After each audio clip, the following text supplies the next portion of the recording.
about your kids. What do you want me to tell you? Tell me how many you have and what their names Well, I have 11 grandchildren and 4 kids, just 3 girls and a boy. are. Mm-hmm. And the names are Nate is the boy, and then Vicky, Didi, and Linda, the 3 girls.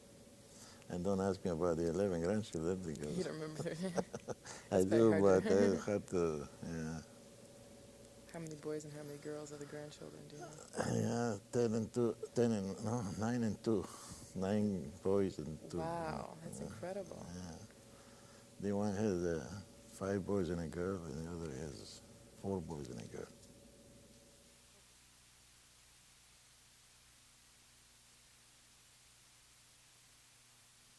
I'm gonna get my dress, get me not sitting on my dress. There we go.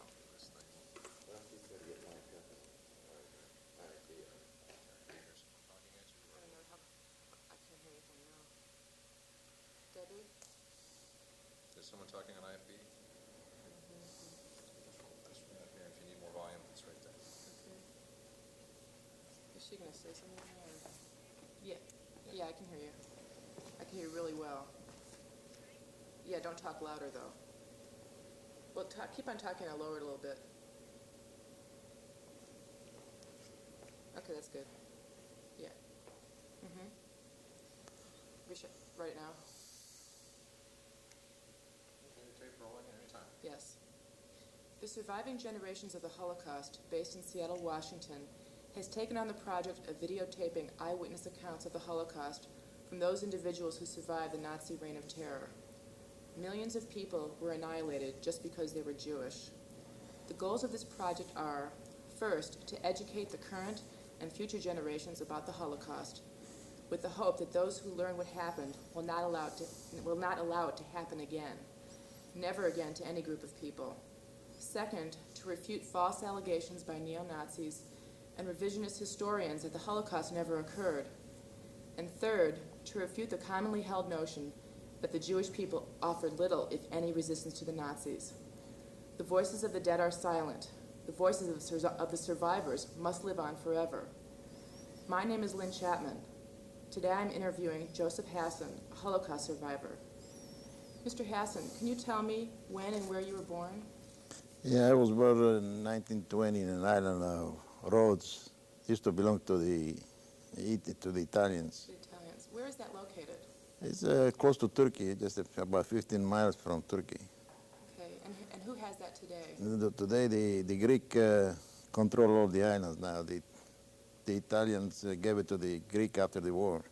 Okay, and what were your parents' names? My father's name was Nathan Hasson, and my mother was Ventura. And what kind of work did your father do? Well, the first part of his life, he was employed in a big department store. And then after, went for himself in a small variety store. And how many brothers and sisters did you have? I have 1 brother and 1 sister. And what were their names? My sister's name was Luna, and my brother was Victor. And are they older or younger than you? My sister was about 4 years older than me, and my brother was about a year and a half younger. Did you have any other relatives on Rhodes? Oh, yes, I have cousins and uncles and grandmother, grandfather. And what was your family's standard of living? Standard of living was average, I guess. Everybody was working in the family. My sister was working, I was working, my father was working. So it was all right. Okay. And what language did you speak at home? We speak the Spanish, Latino, they call it. Can you tell me a little bit more about that? Yes. In 1492, when the Spain, just throw the Jews out of Spain, mostly emigrated in the east, and but they kept the language of Spain, so we always kept that language, and that's one of the languages I speak, but I studied other languages over there in Island of Rhodes, and Island of Rhodes was a form of different people over there. It was international. It was one part was Jewish, a part was Greek, and one part was Turkish, and one part was Italian. See, most of the population was Greek. How large was the Jewish community? The Jewish community, when I was young, was about 5,000, but they emigrate, every month, to Africa, Congo, Belgium, and to America. And by the time, at the end, before we got caught by the Germans and got in the concentration camp, we were about 1,200 people. Can you tell me why people emigrated? Well, they emigrated because to make their fortune. They thought, just by going to Africa, they would get rich. As a matter of fact, mostly they got rich, and some they came to America. Like people, they emigrate to have more goods for themselves. Just. Did your community realize what was happening in Europe? Well, we knew about the war, yes. But we didn't know about the atrocities of the Germans, but until we got caught, and then we learned about it. Can you tell me a little bit more about your family as far as how religious your family was? Oh, yeah, my father was very religious, as a matter of fact. He used to go to the synagogue every morning, and we used to keep kosher at home, and every Saturday I used to go, I was, at my age, I was young, I was going to school, but I always frequented the synagogue on Saturday, especially Friday night. And sometimes, I just, when they have some services, because somebody died in the community, I used to go over there all the time for 1 year. As a matter of fact, that's how I learned all my Jewish prayers, the Hebrew prayers. Can you tell me a little bit more about some of the Sephardic traditions and practices in your community? Well, as I say, in Rhodes, there were sections, of population, and mostly the Jewish population was all concentrated in one place, So were the Greeks, so were the Turkish, But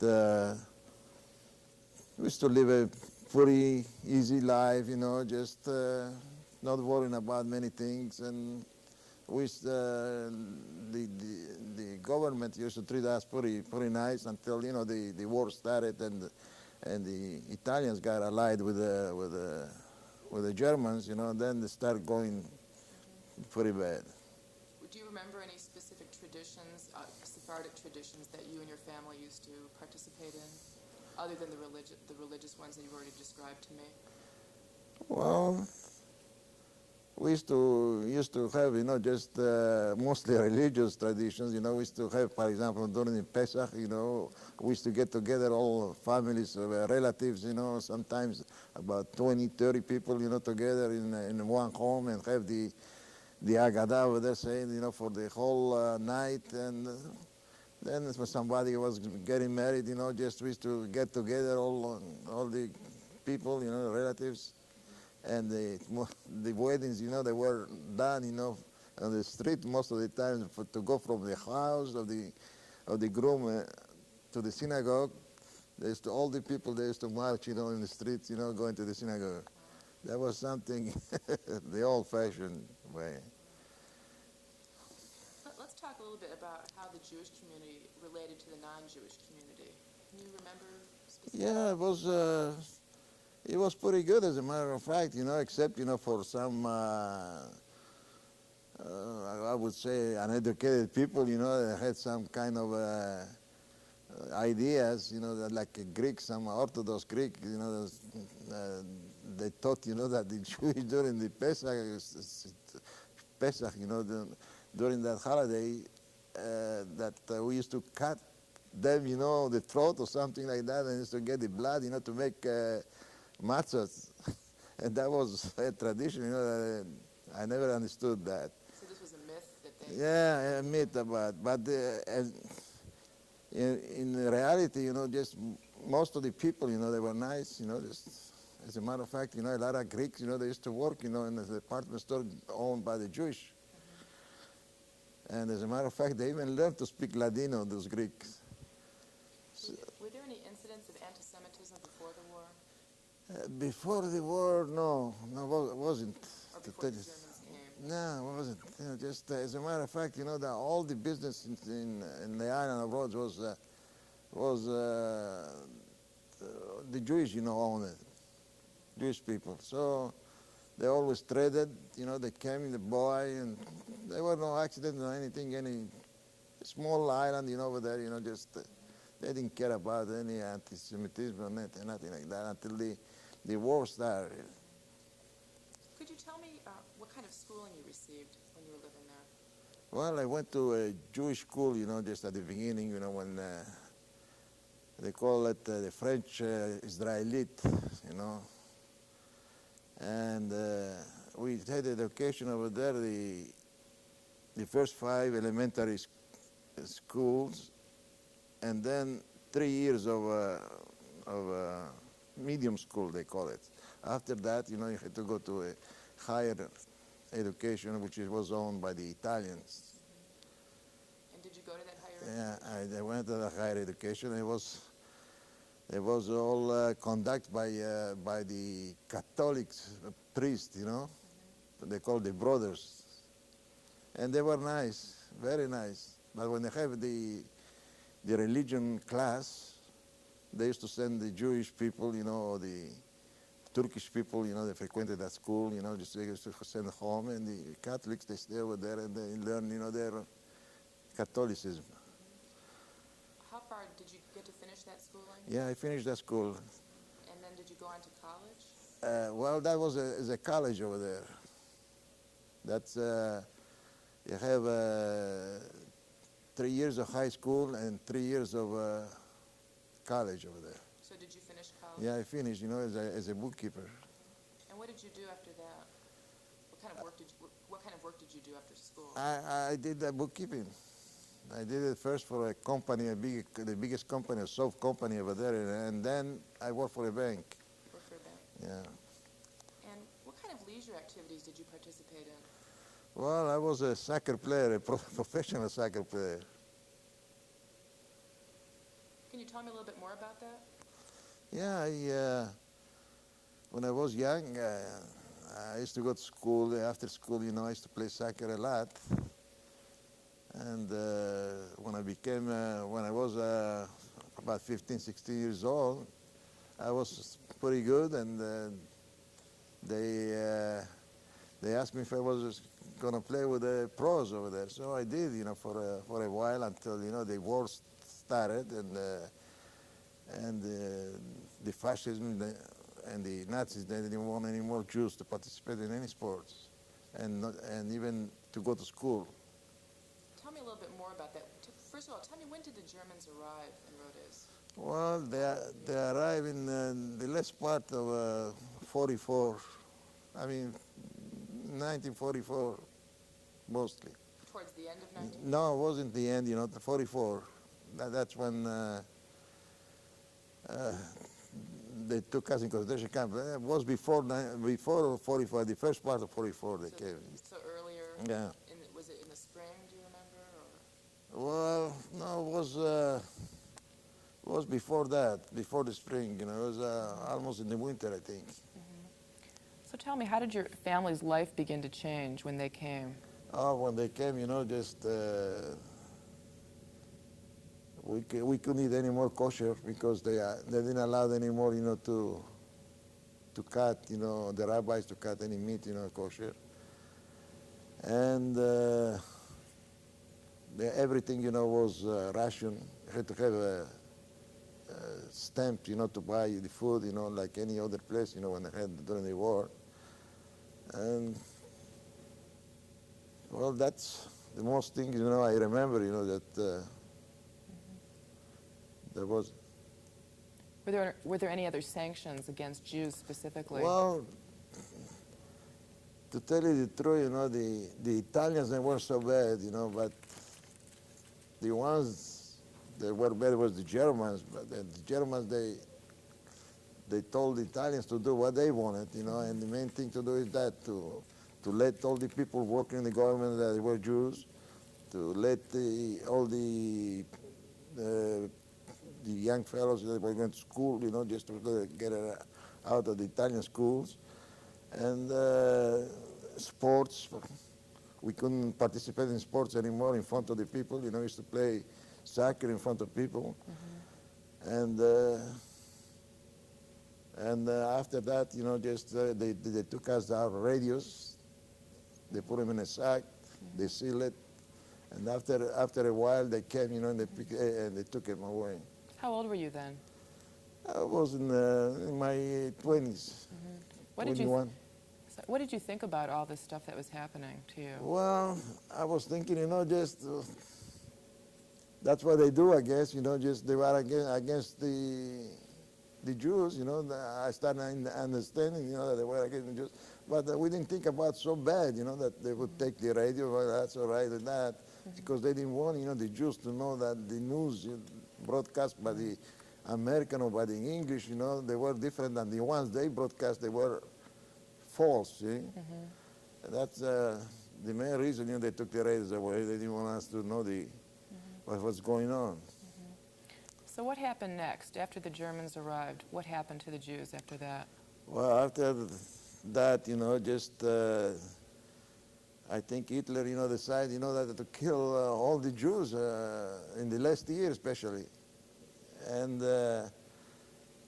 what they decide, just to take us from Rhodes, and get in concentration camp. And the way they did it, was they asked all the young people to come to work. They have to work, gotta get in jail. So we went over there, and it was a trick. They put us in a big camp over there, and with a building. And after that, they put another bulletin, says to the mothers and fathers that they stay home, just to come over there and bring all the gold and jewels and everything else. No, if they don't, they're going to kill the sons and the young ones. So they came. They came. They brought, some covers and everything we had, the money and and they collected everything we had. And how long were you held in this one particular place? Oh, just a few days. And how were you treated during that time? Well, the treatment wasn't, just we had to sleep in the floor, because there were no beds, and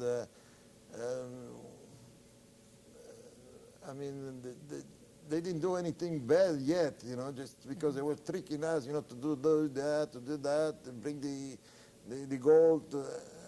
After they got that, and it was time, to evacuate over there, they put us in a couple of boats, and they made us, walk, all the Jewish people, all in front of everybody from the place we were enclosed, over there, all the way to the port where the boats, the small boats were over there waiting for us.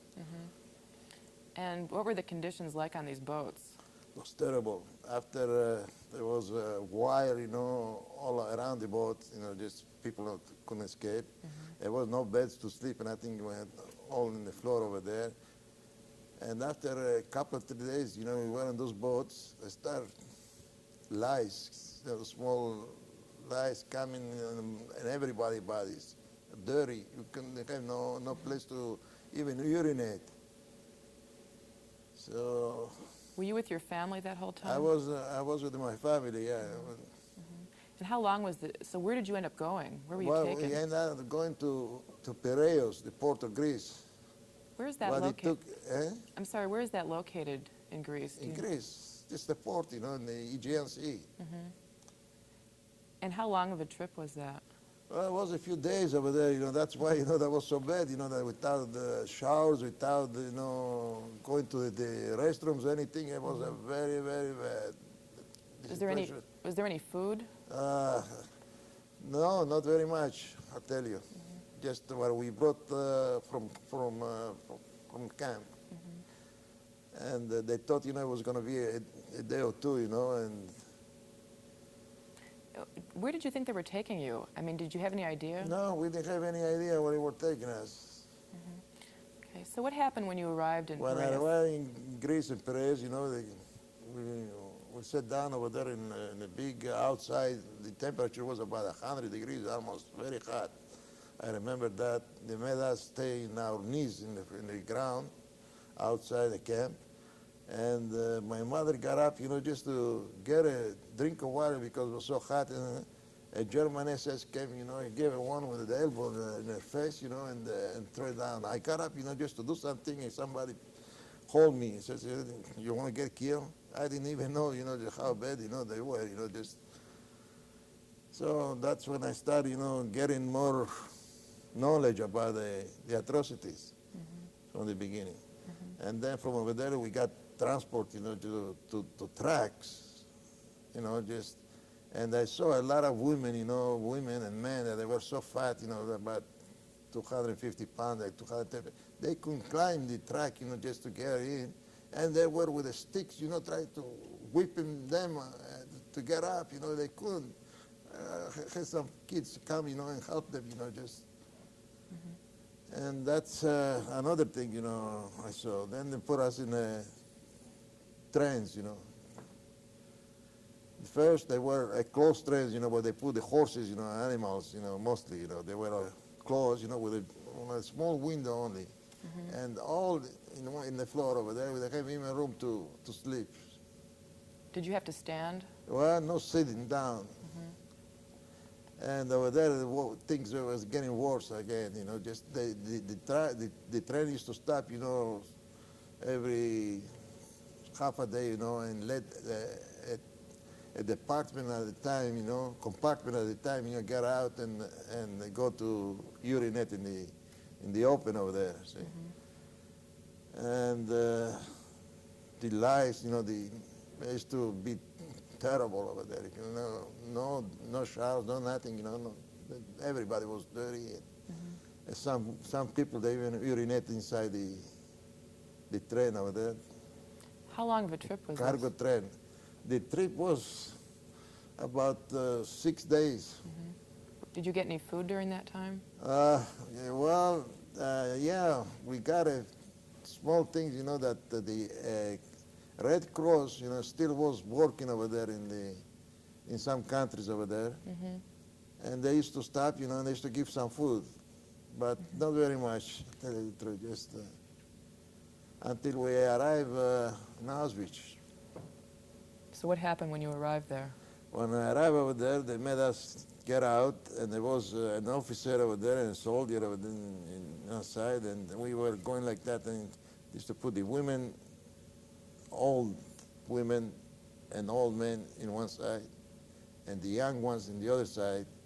So the young ones, they would work for them, and the old ones, they were put in the crematory.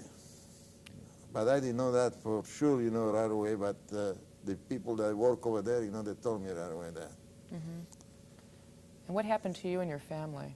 Well, that's what happened. My family was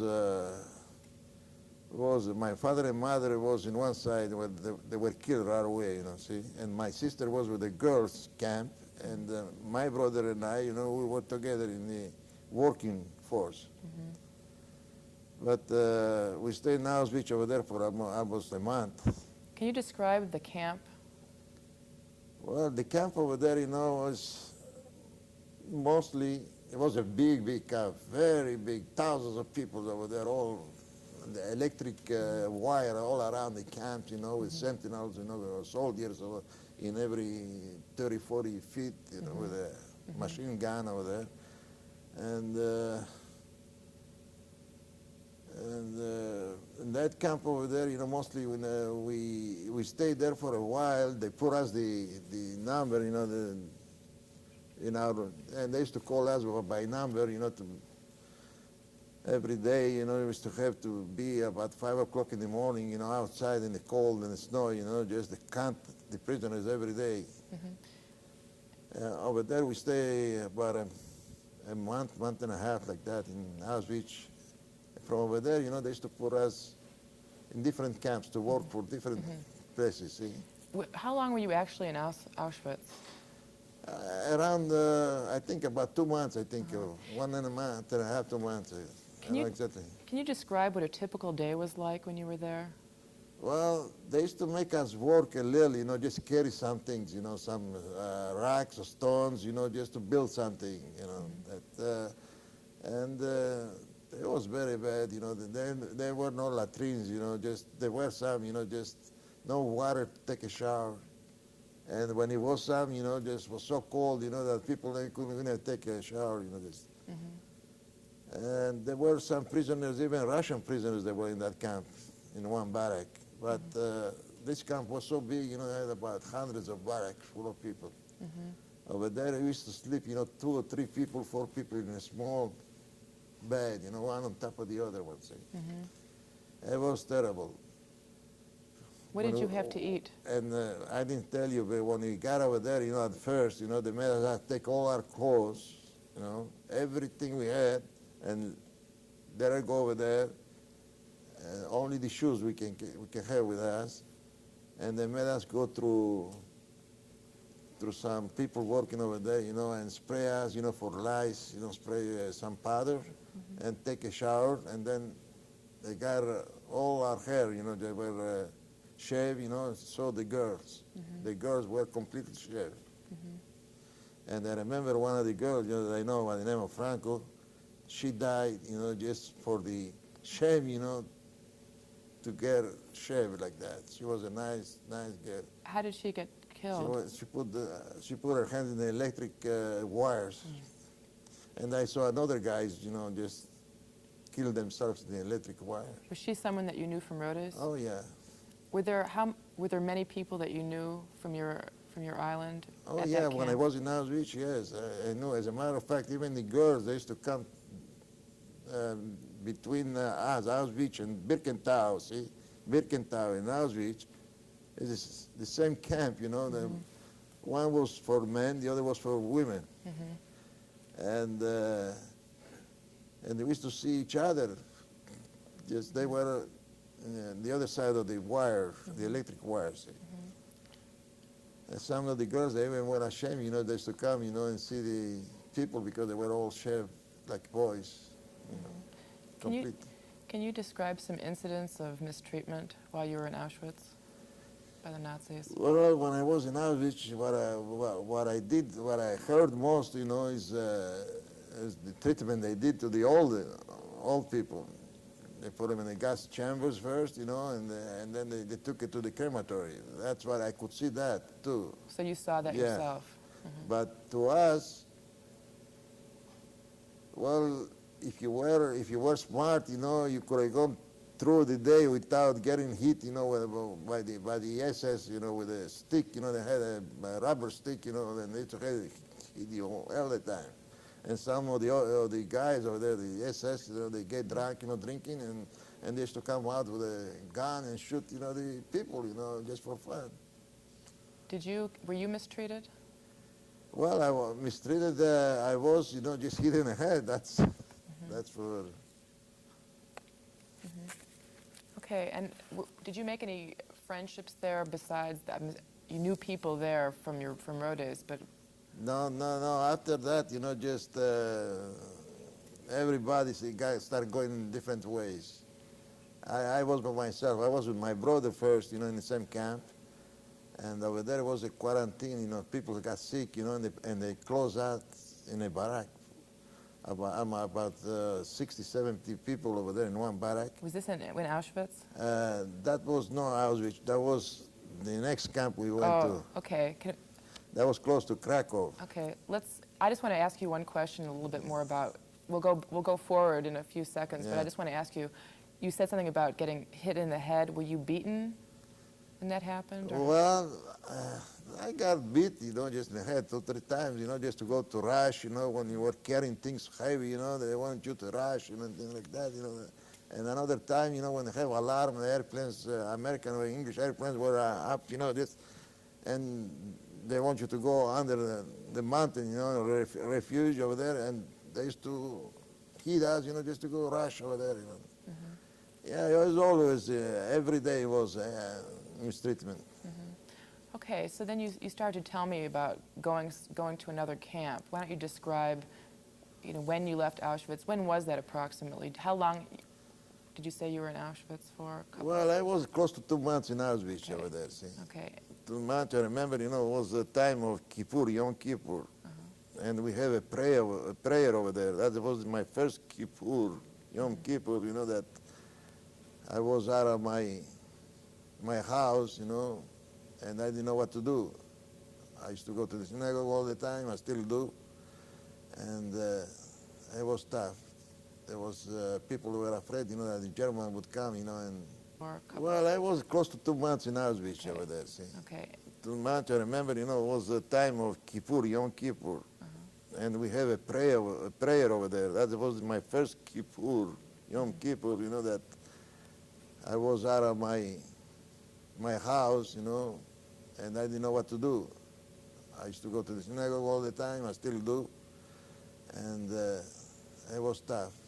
There was people who were afraid, that the German would come, and kill us over there, What did you do for Yom Kippur in the camp? We just went to a barrack, where they were praying, over there, and I stayed over there for a few hours. But the prayers that were done over there, was in a different rhythm than we do. Our Sephardi is different than the ones the Ashkenazi do, and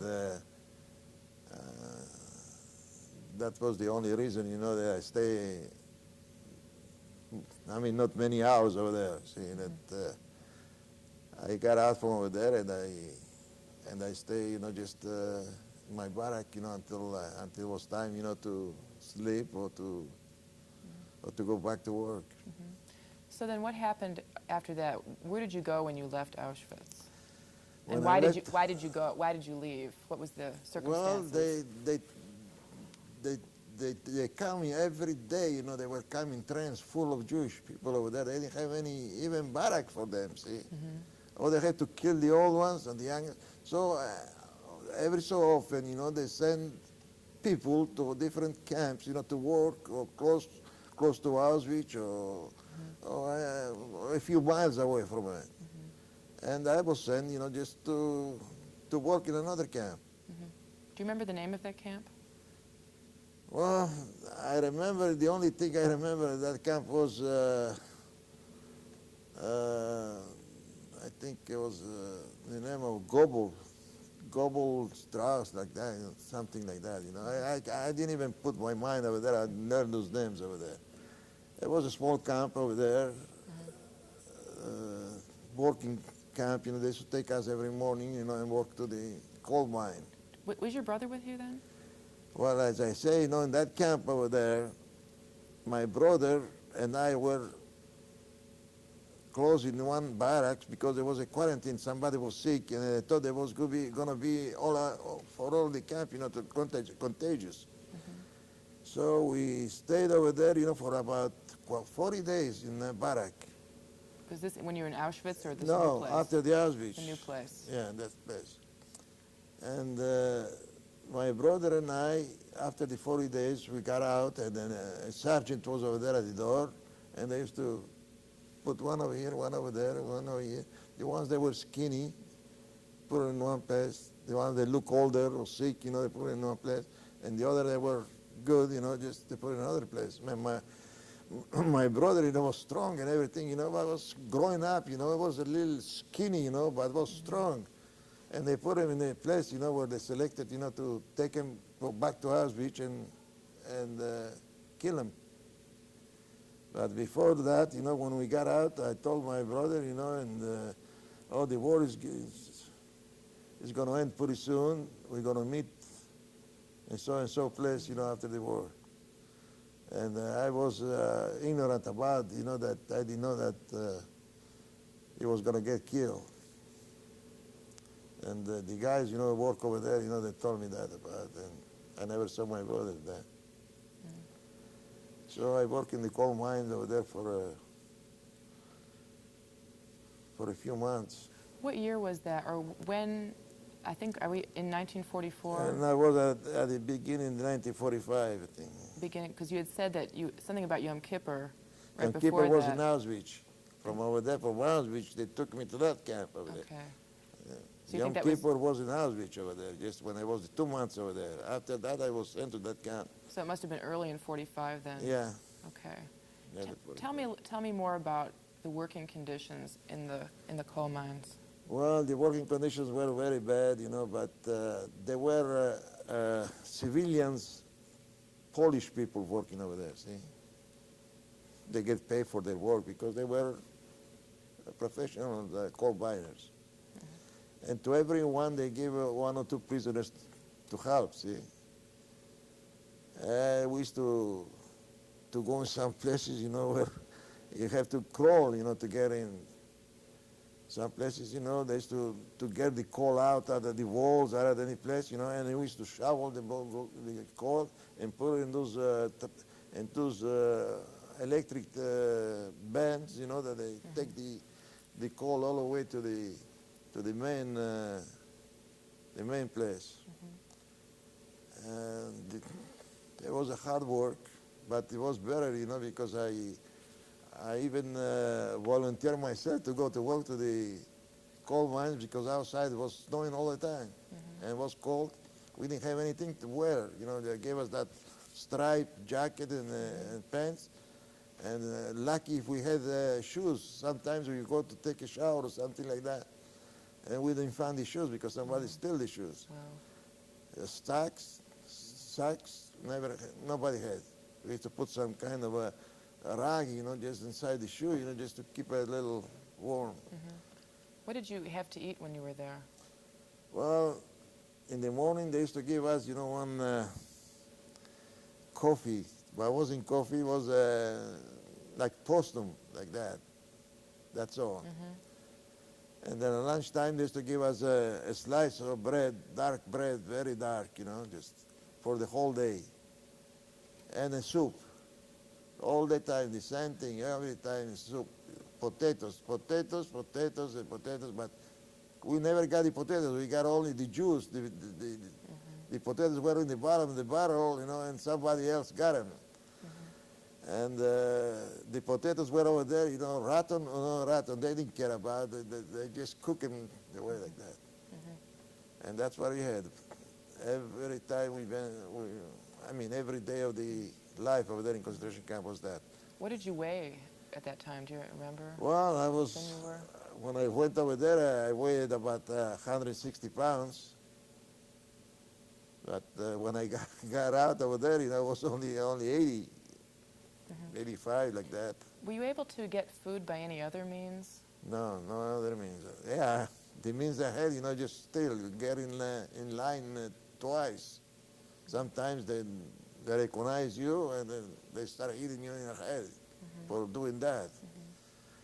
Even so, sometimes, just I didn't know how ignorant I was. I tried to steal from the barracks where the SS was over there, down in the basement from a small window. I used to get in over there to get a couple, 3 potatoes. Wow. And I learned after that, that when they caught somebody, they made him stay in the snow for 5-6 days without food until he died. Wow. Did you have any friends that were with you at that time? At that time over there, no, I didn't have any. So nobody from Rhodes was. Nobody from Rhodes. Over there was so cold, imagine, used to go to urine, about 6-7 times an hour. And if there was somebody, in that camp, you couldn't see him because you could see only the ones that were in your barrack. There were so many barracks over there, and everybody goes to their own way. But after that, I met somebody, at the end of the war, at the end of the camps, I met some guys from Rhodes. Did you actually? You were telling me a little bit about the Germans putting the workers when they stole things or whatever, and they caught them out in the snow. Did you actually see people? Oh yeah, lying in the snow? Did see. Oh yeah. It was close to the latrine. I remember that. Where the toilets were. They left him over there. Did you know any of those people? Well, no, I didn't know. Just for they were from Rhodes, you know, there were some other people. There were all kinds, you know, from Hungary, from Poland, Czechoslovakia, all the Jewish from those countries, you know, they were all together. So did you know any of their names, any of the people Well, that died? no, I didn't know the names, but I talked to them, many of them, you know, but I didn't know the name, I didn't want to know any names. I'll tell you, over there, you know, to get friends over there, just to get through the day. Did you know the names of any of the Nazi soldiers? No, I know their faces, but I didn't know their names. Was anyone kind to you when you were in the coal mine? Yeah, one Polish, you know, the Polish worker over there, and a civilian Polish worker. I was working for, you know, just helping over there. And when it was time for lunch, you know, he used to split the lunch with me once in a while. That's great. Okay, so is there anything else you want to tell me about the time you spent when you were in the coal mine? Anything significant that you can remember?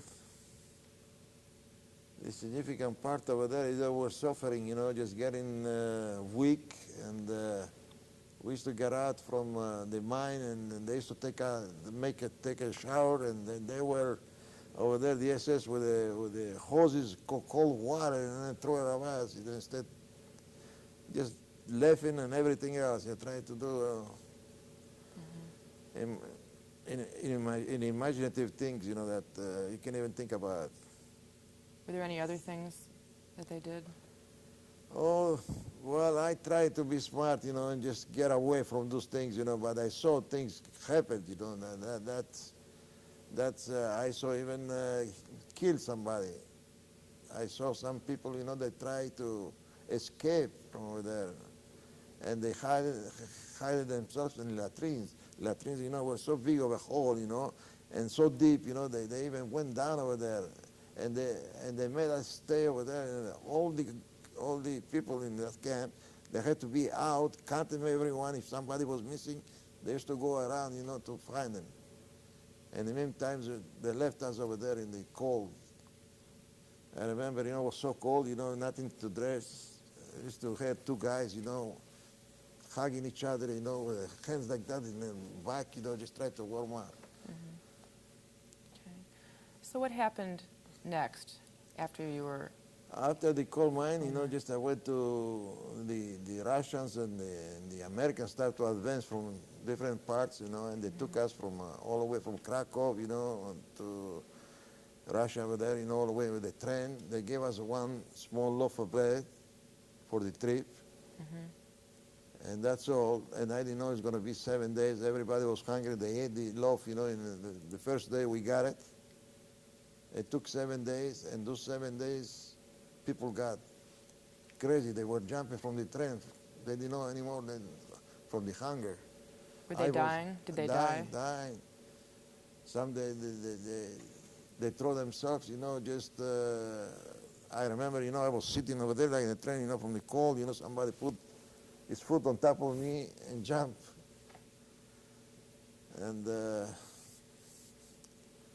I remember that I was eating snow for so many days. I used to have a spoon, you know, and my brother gave me when I went away.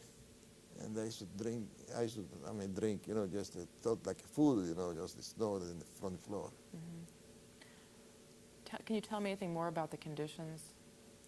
The conditions were terrible. When we arrived, you know, to the destination with the train over there were, I would say, about 60% of the people dead. 60%. Wow. Friends of mine, you know, just,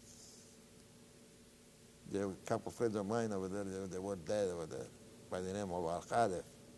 So these people that were, you did know some people that were traveling with you? Yeah. Were they with you in the coal mine, or were they also? They were over there in the same camp, you know, but I didn't see them around. But when we were in the train, you know, just I saw them. And there was a couple with me, and they died. It just seemed like, you know, every time we got to the destination, they opened the trains, you know, just 10 people out of 40, you know, just came out, and the other 30 were dead over there. Do you know any other names of people that died? Yeah, another name was Piloto. And as a matter of fact, that guy died in one of his brothers, died in my arm, when I was in the last camp I was. But from that train over there, when we finished that train over there, we arrived in destination. They took us to a mountain, which was Mauthausen. That was the most criminal camp, the Germans ever had. That was built during the First World War by prisoners. So what happened? They took us over there, and we stayed over there about a few days only. And from over there, they got us another camp, which was the Ebensee camp. Do you know what the purpose of, why did they stop at Mauthausen? What was the purpose? Well, I don't know what the purpose was. We just took a shower over there, That's all. The only thing we know we did.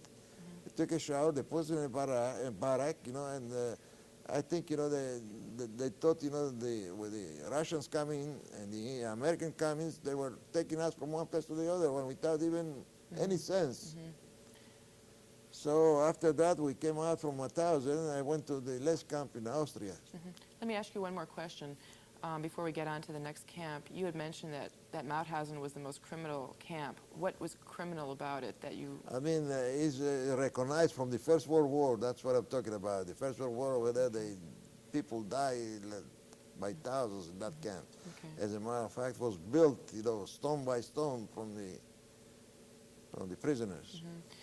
Okay, so what time of year was it about now, about the time that you went from Mauthausen It was to the new about, camp? let's say, January, February 45. Okay. Do you remember any incidents in Mauthausen at all? Were you there long enough to have anything? Well, I wasn't long enough over there, but I always try to skip any accident, I know that the same things all the time happen, just hit it in your head, get over here, get over there, those things like that. Okay. So then tell me about when you left Mauthausen.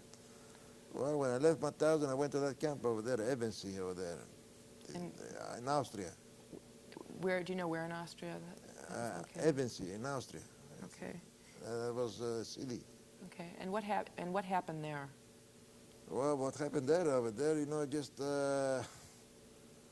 I work over there in a coal mine too over there in Austria, and I was getting very sick over there. How long did you work? Oh, I think about couple of 3 months. Did you know anybody at the camp at that time? Well, yeah, I know a couple of guys. The one I told you, that died, with me at the hospital, at the barrack over there, they call it where the sick people were. We were laying in the floor, just in the floor over there, just to go to sleep, and hugging each other, what the cold was. I got up in the morning, just to get up, because no, we're going to get beaten by the Germans if you don't get up, in time. I moved over there, he was dead. And every morning, they used to put about 10, 15 cadavers, bodies, dead bodies, in a corner over there. Every morning. So People in that barracks, they were sick, probably they tried to kill them, just. So you worked for a couple of months, and then you said you got sick. And so then what happened to you when you got sick? Oh, they put me in a barrack, where the sick people is, and to eliminate everybody, as a matter of fact. One day I got hit so badly, or they kicked me, I was in the floor laying, crying, and somebody told me, don't cry. The more you cry, the more they kick you. So they wanted to kill me over there. That's how they did it all the time. When somebody, was sick, they couldn't do anymore, they tried to finish him. Do you know who kicked you? Oh, there was the German prisoners, the Germans, they were the guardians of the barracks. So they were German prisoners, you said? German prisoners, just... Do you know the person's name? No, I don't know that. And I don't want to know, I'll tell you. Did you receive any medical care when you were No, there? by the Germans. Just they let you die over there. Did anybody try to help you? when you were there? No, nobody. Well, they give you some suggestions. Don't do that. Don't do that. And try to keep quiet. Things like that, you know. But no medication, no nothing. So what happened after that? Well, after that, you know, just I got so sick, you know, that thanks God, you know, it was at the end of the war, and the Americans came over there. So were you close? What was your physical condition? When the Americans came over there, my physical condition was very, very bad. I was dying almost. You know, they say, you know, when it's at the end of your life, you know, you just breathe through a string, and that's what was in my mind all the time. And they say when the strings breaks, you know, is when you die. Did you actually see that string? I actually was in my mind. So help me God. Oh.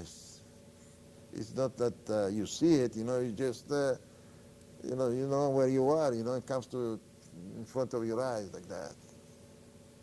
Or like dreaming, you know. But it's not dreaming. Just and so the Americans came, you know, and right away, you know, they gave me some shots, you know, medicine and everything else, you know. And as a matter of fact, you know, I didn't know if I'm going to live, you know, and I asked the doctor, one of the doctor, you think, you know, I'm going to be able to play soccer anymore or dance? You know, so, oh, yeah, you will. How do you remember feeling on that day? Yeah, no, that feeling that day was, I cried for the first time in my life for happiness. What was the date? The date? That was May. It was at the beginning of May, see? At the end of... Do you remember the exact date? I can't remember the exact date. You can't remember those things over there, you know, just... you don't know even if it's day or night or what month it is. You don't have no calendars over there. No? And when I was at that camp, you know, I used to see every day, you know, people, cars, trucks full of corpse, you know, dead, you know, going to the crematory over there in Agency. So how long did you stay? Were you in the same place, or were you moved somewhere else so that you could be cared for? That was over there, you know, the end of the war. We stayed over there for a week or so, and tried to eat too much because the Americans came and tried to give us some food. We never had food over there, and some people, you know, they die, you know, for eating too much.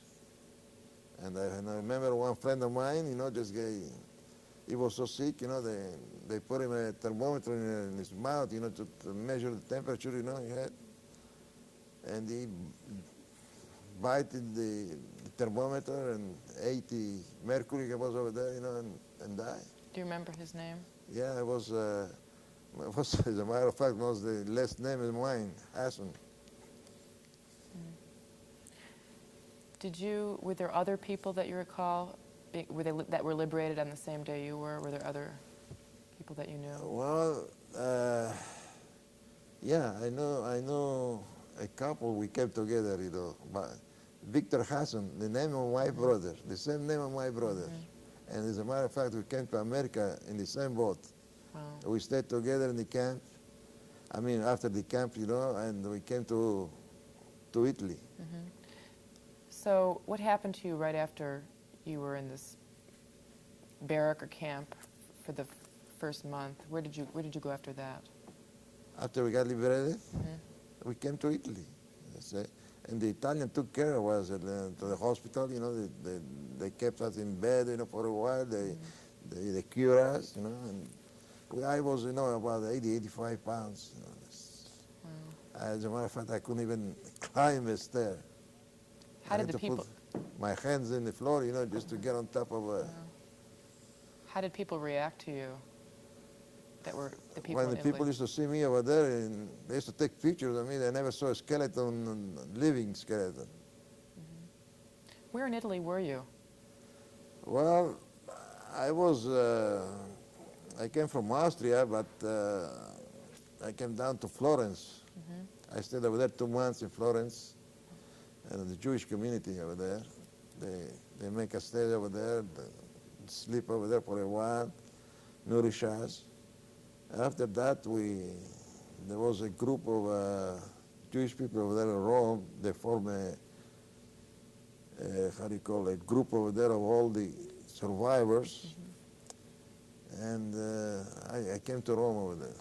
And I stayed over there for about four years in Rome. But they used to send us all the Jewish from island of Rhodes that they immigrated to Africa and to America. They used to send us money, just to live until we got located in some places. That's how we... What happened to your sister? Well, my sister, I didn't even know she was alive, until we came to Italy. See, in Italy, I met her over there, and I was glad, to see my sister for the first time. But my brother, my father, and mother, and all the relatives, uncles, and everything, then I all lost all of it. How did you find your sister? What was that like? Well, as I say, that community that they got in Rome, for all the survivors, everybody, knew about, and they start coming over there, and we met all over. Can you describe that day that you met her? Oh, yeah, boys. Just kiss and hug and cry, just... but still, we were so happy about, about losing the father and mother and brothers. And that, well, I live in Rome for so long, waiting to come here to the United States. And thanks God I had some relatives over here in Los Angeles. They did all the affidavits for me, and I had to wait so long over there, about 5 years in Italy. From 45, I came at the end of 49. Did your sister come with you? No, she came with another boat. But I came with that guy I was telling you that I met in concentration camp, that we came to Italy. What was his name again? Victor Hasson. Yeah, it was, as a matter of fact, was the name of my brother. And he came over here to the United States. And we both came to New York. I had a cousin over there. They took us from the boat, and we slept over there a couple of days in New York. And then my cousins from Los Angeles sent a ticket, for the train. And we came together in the same train too. And these relatives sent him money to come to Los Angeles from New York. And poor guy, he died, just a few years ago. So is another guy. There were about 4 guys from the island of Rhodes that came over here to America. 4 only guys. All 3 are dead except me. And then there is 2 girls over here in Seattle. They were in the same camp. What are their names? One is Stella Varon. She was Varon then. And now it's Tarika. She's Stella Tarika. And the other is another Stella De Leon. So when you got to Los Angeles, what did you do? Well, when I got to Los Angeles, I went back to school, just to night school to get my degree in accounting, because I was an accountant already, but I didn't know the English titles of accounting, see? So I went to UCLA, City College, and I got my paper, my degrees over there. I was a good student. I had A's because I knew the accounting, I didn't know the name in English. And I was working in the same time during the day over my uncle in a grocery store. How did people react to the fact that you were a Holocaust survivor? Where in Los Angeles. Los Angeles? Well, my relatives, of course, just when they heard everything, they were amazed, that those things happen. But some other guys, that they were not Jewish, like I was working in the store, and the guy didn't have any money to buy some liquor, and say, oh, you Jews are here and there, I was so mad at them, I was the first month in the United States, second month like that. You know, I took my apron out, you know, I was going to kill him. I'll tell you. After I went through all my, that camp over there with all the people, and I came in the United States, and some people, you know, just, they were anti-Semites. So you said you worked in your, is it your uncle's store? Yeah, I worked my uncle's store for a year and going to college in the same time. And after that, you know, I said I'd take a trip over here to Seattle to see a friend of mine from the island of Rhodes. We were born in the same month, same day, my same name. Ralph Hasson was his name. And he had a store, a grocery store too. And I came over here, I said, why don't you stay over here? He says to me, you know, run my store. So I stayed over here, I ran his store for a year or so. And then I got married, you know, I met my wife over here. What's your wife's name? Berta Soriano, she was Soriano. And what year did you get married? 1952. And I had 4 children, 3 girls and a boy. And what are their names? Yeah, Denise, Vicky, and Linda, and my son Nate. So each of the girls, 2 girls, you know, got married, and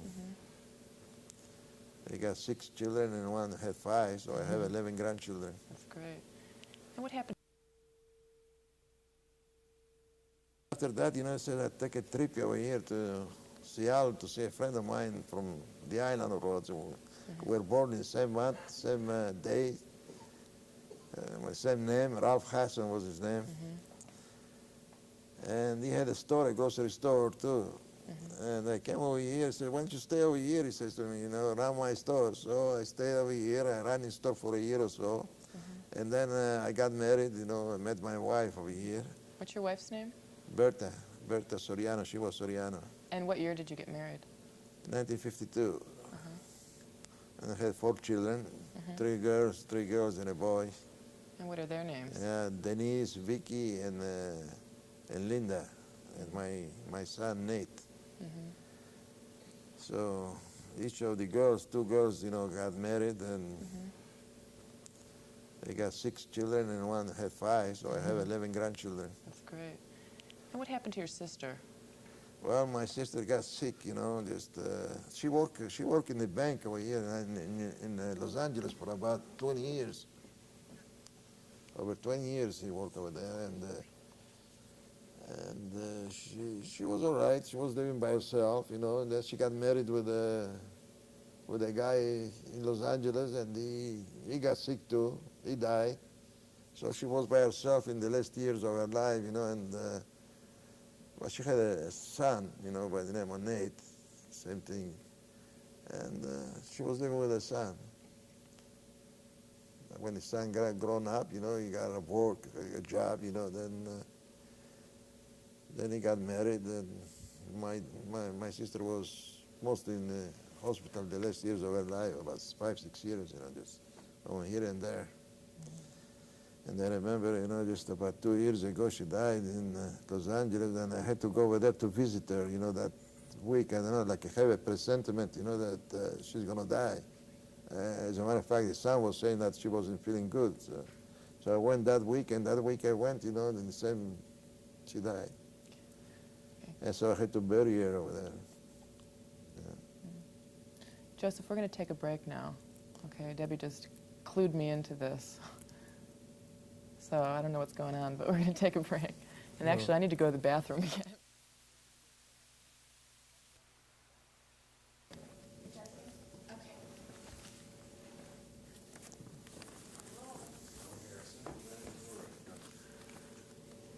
Okay, anytime. Should I start talking? Okay. Mr. Hasson, let's go back a little bit and talk about when you and your brother saw each other for the last time. Can you tell me a little bit about the circumstances leading up to that and what happened when you saw each other? Well, as I say, you know, it was a sickness in that camp, you know, and it was in that special block, you know, where my brother and I used to sleep. So the Germans, they secluded us over there. They closed that block. We wouldn't go out for 40 days until somebody gets sick. Oh, everybody was all right. So when the time came, and you had to get out from over there. The German was at the door, one sergeant over there, and they used to split, the guys, they used to look sick or they were thin, they were not. And the ones that they looked better, for work. So my brother and I, were separated in that selection. So when the last words, I said to him, and he said to me, well, hold on, the war is going to finish pretty soon, and we're going to meet each other in a certain place. So we're going to Rhodes, and so. And he gave me a kiss, and I did too, and he gave me a spoon too that he made while he was over there too, because he didn't need it, but I didn't even know where he was going until after he left, somebody that worked over there told me where he was going.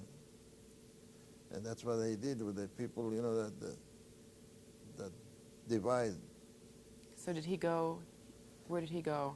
He went to Auschwitz, where Auschwitz had the camps, the gas chambers over there. See. How old was he?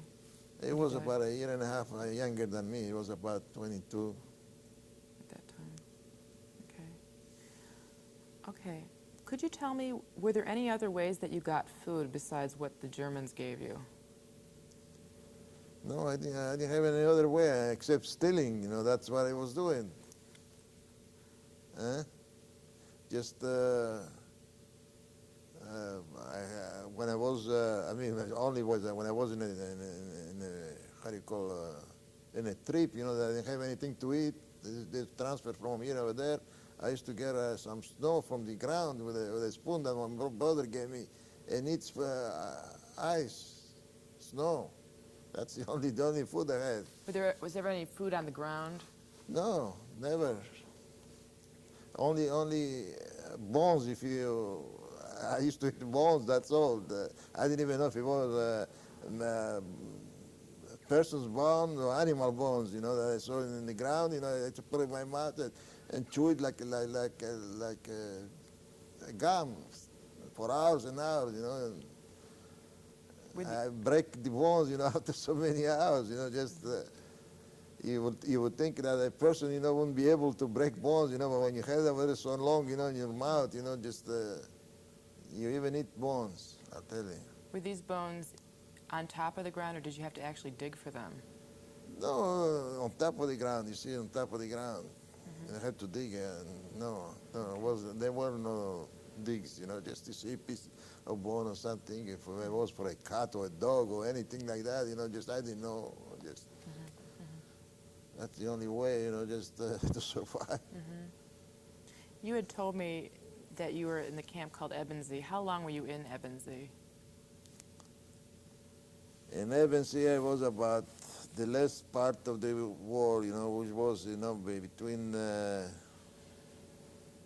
January and April. So between January and April, so you were there for about four months. Yeah. Okay. And when you were in Rome, did you work at all? Well, yeah, I work in that community, where the Holocaust survivors, was formed, and I used to send letters to Africa and to United States, just for help, and I even helped, many kids, just to write letters to their relatives they didn't even know they had for a long time. So, and I wrote to them to Africa, and I wrote them to America, and in that way, they could emigrate there, and they did. Did you ever resume playing soccer? Yeah, I played soccer in Italy, just after this year and a half I was in Italy, and I gained my weight back. Because I was, when I came to Italy, I was about 85 pounds. I thank God, after a year and a half, coming to normal, and I could play in Italy, yes. How do you deal with memories of the Holocaust? Well, I tell you, I don't deal very good. To tell you the truth, just I hate every moment, when I see something, that makes me made me mad, just like seeing things like here in the United States, to let people, just carry a flag of the Nazis and those things that make me sick, just I'll tell you. And, okay. Mr. Hasson, what would you like to tell future generations after having lived through the Holocaust? Well, to be at the alert, they never let it happen again, I'll tell you. That's the main thing, just always listen, what's going on. Because we didn't even know what was going on. Be on the alert. Yeah. What would be your message to others? Well, that's what I'm saying, just don't let it happen again. Just be alert of everything, just you see, you hear, and just do what's to be done. Okay, thank you very much. Yeah.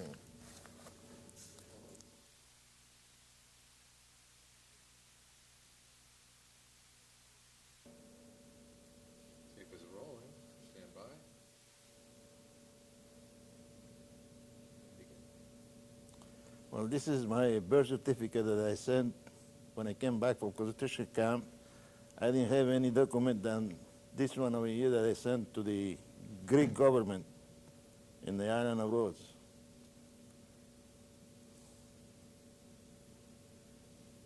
Mr. Hasson, can you show us the numbers on your arm and then read them for us? Oh, here's my number, concentration camp. Turn it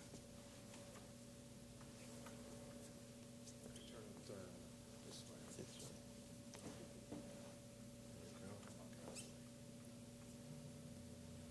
Can you read those for us? Yeah, B7342. In Germans, I learned it, 73, 42. That's how they used to call me over there in concentration camp. And how is that put in? Yeah, it was put with a needle. Got some more pictures. Did you want to see that so you could read the B? Like if you did this, we could see it. Oh, it's upside down, isn't it? It's the other way. It was Never just mind. put on, Yeah. Like that. Is that on purpose? How do you separate it? yeah, let's just do what we can. Okay. Just hold them up and go.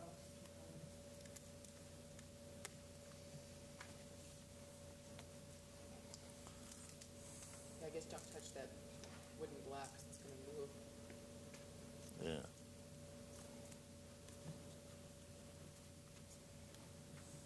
All I want is, describe what that is, Is tape still going? or where you got it from. Okay. I'll describe what this is. This is my ticket to the United States, just from Italy. That's what they gave me to come to the United States with the American boat, Marine Jumper.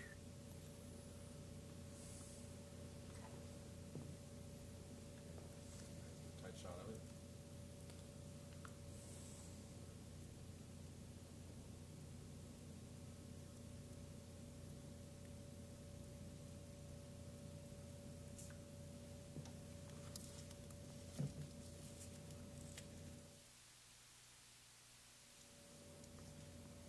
Got about 5 pictures after this.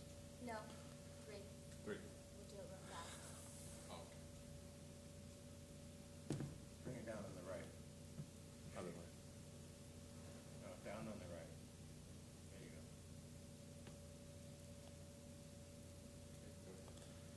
This is the only certificate I got when I got out from the concentration camp, and the Americans gave me that in Austria.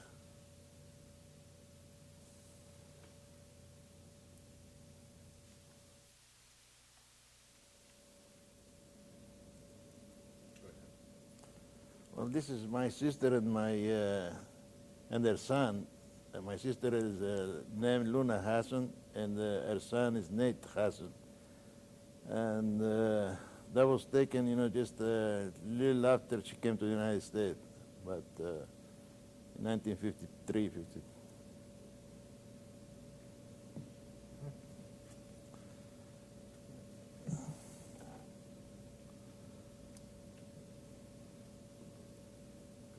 those are all my friends. We came back from concentration camp from the island of Rhodes. All my friends, some they emigrated to the United States, some to the Africa.